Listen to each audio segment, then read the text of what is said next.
Let's talk about some of the technologies that arise out of medical optics. Think of an example that is a simple technology that you see in clinics and now even in your home. That is the pulse oximeter. I like this type of small gadgets. They are useful in the clinics. How do they work? They work because they shine light through, for example, one's finger, as you saw on the screen, and when light goes through the hand, it can get your heartbeat out. It uses red and infrared light that is reddish but our eyes cannot see. By looking at the difference of these things and how they change with the heartbeat, it's able to get the oxygenation in the arterial components. In my laboratory, we work in technologies that are orders or maybe 1,000 times much more complex than these, because we want to look at the much more subtle background signals that these type of small gadgets ignore. And this gives us more information about the local metabolism instead of systemic whole body metabolism. Let's go a little bit deeper into how these technologies are relevant to different applications from a technological viewpoint.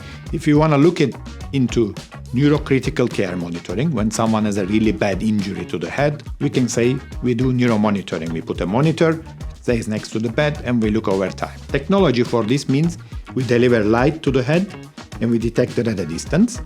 In the babies that you have heard earlier, the brain and the scalp are very near to each other. In the adults, we need to separate the two of them. And then we learn how brain functions, how activities, etc. In other applications in oncology that I have already given you examples in another video, one of the cases is again the thyroid cancer. Why? We look into oxygen in the cancer. Why don't we just try to image the cancer like what you normally see? We look into the oxygen because growing tumors are the bad ones. Those consume a lot of oxygen. While doing that, they grow a lot of blood vessels to get the oxygen they need for the growth. So by measuring blood flow and blood oxygenation, we get information about the specifics of the tumor. We achieve this technologically by either building imagers, for example in the case of the breast, or by building handheld devices that you can scan across the thyroid. Applications didn't end there. By trying to make smaller and smaller, perhaps more wearable gadgets in the future, we also look into exercise and sports medicine. It's not only related to understanding how to improve the training of a sports person, but also it can be used to look at injury recovery. It can be used at the vascular diseases of the muscles, an elderly person losing muscles, and etc.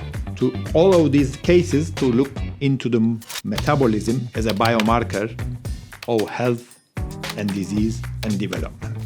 We hope to have given you an idea of the importance and impact of medical optics in different areas. Can you think of a technology that can be used with medical optics around you?